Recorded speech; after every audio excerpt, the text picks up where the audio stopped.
श्रीराम 18 जून. आजचा महाराजांचा प्रवचनाचा विषय आहे परमार्थात गुप्ततेची जरुरी असते. वासनेच्या तावडीतून सुटणे फार कठीण आहे, कारण वासनेच्या पोटीच प्राणी जन्माला येत असतो. त्या वासनेला जिंकणे म्हणजे आपण मरून जाण्याइतके कठीण आहे. वासनेच्या पोटी जन्म आणि जन्मानंतर अहंकार ह्या जोडप्यापोटी काम क्रोधादी विकार जन्माला येतात. या जोडप्याचे वैशिष्ट्य असे की त्यामध्ये बायको नवऱ्यापेक्षा वडील असते, कारण आधी वासना आणि त्यातून पुढे अहंकार. भगवंताजवळ वास ठेवला तरच वासना नष्ट होते. प्रपंच मुळात चांगलाही नाही आणि वाईटही नाही. प्रपंचातली वासना बाहेर काढणे याचेच नाव परमार्थ. प्रपंचात प्रसिद्धीची जरुरी वाटते, त्याच्या उलट परमार्थात गुप्ततेची जरुरी लागते.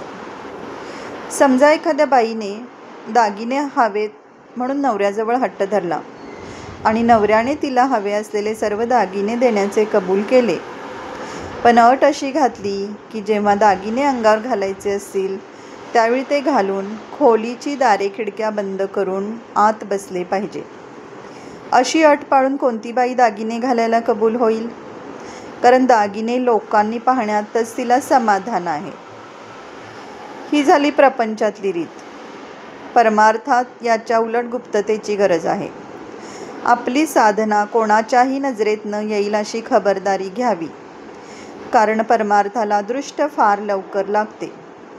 ती केवळ इतर लोकांचीच लागते असे नसून आपली स्वतःची सुद्धा लागण्याचा फार संभव असतो. म्हणून परमार्थात गुप्तता असावी. आणि आपल्या हातून जे साधन होते आहे ते सद्गुरू किंवा परमात्मा यांच्या कृपेनेच माझ्याकडून करवून घेतले जात आहे ही जाणीव ठेवावी.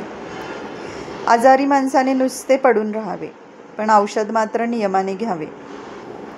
बाकीच्या गोष्टी इतर लोक करतात, औषध मात्र आपण स्वतःच घेतले पाहिजे.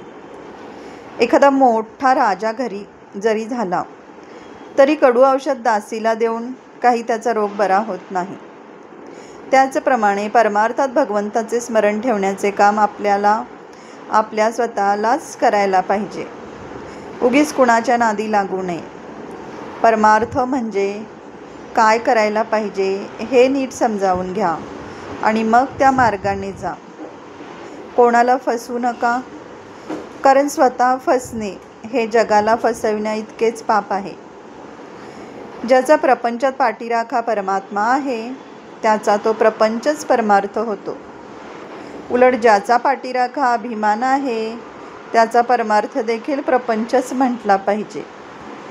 आजचे महाराजांचे बोधवचन आहे, बाहेरून प्रपंची दिसावे पण आत मात्र परमार्थी असावे, ही खरी कला होय. जय श्रीराम.